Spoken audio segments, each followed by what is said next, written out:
So why do we use dice in role-playing games?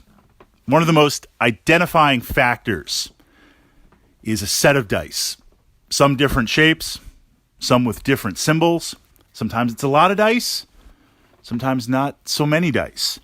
But dice are key to role-playing games. Now, there are some RPGs, and we're going to ask the question, of course, as a GM, as a game master, how can we utilize the dice? How can we utilize this? And as a player, how can we utilize this to add to the narrative, to add to the experience of role-playing? There are some role-playing games that do not use dice, and it is entirely possible to play without dice. I mean, you could play D&D without dice in that you have the dice, they're on the table, but based on the adventure, you never have to roll for initiative. You never have to really make definitive skill checks. Everything just works without the dice. Is that an exciting adventure? Depends. But role-playing games having their early genesis in war games. The little figures pushing around on the table, blowing stuff up, the terrain. In war games, dice would simulate the fog of war. How hard is it to take a shot? How hard is it to hit? How hard is it to penetrate that tank armor? The various dice would simulate those probabilities. They would also add in an element of the unknown, utilizing that concept, that idea of fog or war, to create that excitement. And early D&D, chainmail, and other role-playing games having their genesis in wargaming, the dice became a way to play a role-playing game and essentially answer the question yes or no. Do you hit the monster? Yes or no.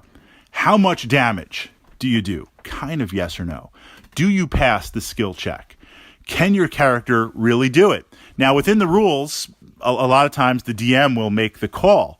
If you've got strength 18 fighter in D&D and there's just kind of an average wooden door, I mean, I could have you roll a D20, make a strength check, but chances are that door is going down. But there are other times if you want to bend bars or do things where we're going to roll the dice. So the dice are used to answer that question of yes or no. And depending on the level of difficulty, that determines the dice that you roll or the score that you need. If you roll a D20 to hit something that's really armored, you might need a 19 or 20. To hit something very, very easy, very, very large, very, very slow, you might need a 5 or higher. There's these modifiers. Systems like Dungeons & Dragons. So now the dice kind of break off into two systems. Binary yes and no and fluid yes and no. And a lot of this determines the personality of the gaming system itself. We're going to look at Dungeons & Dragons, and we're going to look at Warhammer Fantasy Roleplay as an example of this with the dice. Dungeons & Dragons is binary. You roll that D20, you either hit or you miss. You could possibly, depending on the rule system, get a critical. If you roll a natural 20, roll to confirm crit. You could roll a 1, a natural fumble. But it's binary yes or no. Warhammer Fantasy Roleplay has a number of dice that you need a minimum of successes to achieve. So if I want to break down that door, I roll 5 dice. I need 3 successes to make that happen. You will also introduce other dice, boons and banes. This idea where it represents the environmental factors. It represents in that moment. So you build a dice pool. It's possible, this example going back to the fighter breaking down the door, it's possible, depending on the dice that I roll. In Dungeons & Dragons, you break down the door or you don't.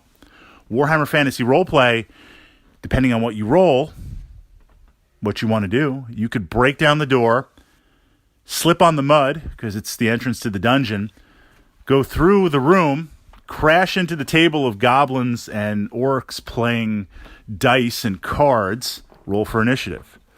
Or you could slip, smash through the door, run through the room, smash through the orcs and goblins, smash through the next door, because just you're 250 pounds of pure fighter in full plate. You've got that momentum going and nothing is getting in your way. So this idea of the dice, not only success or failure, but determining other factors in the game, other environmental factors. Now, which system do you prefer? Which system is best? I mean, they're both very good at what they do. A lot depends on your style and your personality as a GM. A lot depends on the rule set. A lot depends on the type of adventures that you want to run. But ultimately, the question is, beyond success or failure, how can you utilize the dice to enhance your game? Don't overuse the dice, because then the dice rolls don't really mean that much. I mean, success and failures kind of blend. Does it really matter? As a DM, as a dungeon master, I know my players, the character levels that they are, and if there's a reasonable chance that they can make and pass a skill check, average DC, I won't have them roll the dice. If they ask me, I want to listen. If they can reasonably hear it, DC 10, DC 8, an easy check, there's no need to roll. You're asking me, you want to take that, I'll let you take a natural 20, whatever we want to call it, and you're good to go. I try to keep the dice rolls reserved for, we're rolling for initiative. That ogre is pissed. It's got the club wound up, ready to go. You better get initiative first, because it's going to thump you. Roll for initiative. What'd you get? Where are you on the initiative track? Saving it where, my players pick up the dice, invoke the dice gods. Please let me make this. I need to be higher initiative than the ogre. Just if anything, to get the heck out of there. Roll the D20, see where you are, or D12, depending on the system. So trying to keep the dice rolls important for a minimum, as opposed to a GM just utilizing the dice for absolutely everything and kind of diluting the pool. That's why we utilize dice. And again, it's this kind of DNA, this holdover from wargaming, why we see so many systems with dice. D6s, the D&D adventure dice, or customized dice like in Warhammer Fantasy Roleplay, or special trigger dice like in Alien the RPG. But there are systems that no dice in sight, cards to determine your actions.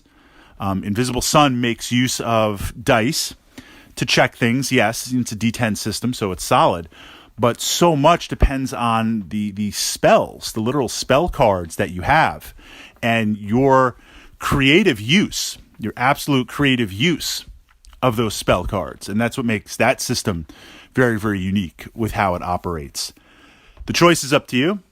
The experimentation is up to you. And think of the dice as a tool to see how you want to play.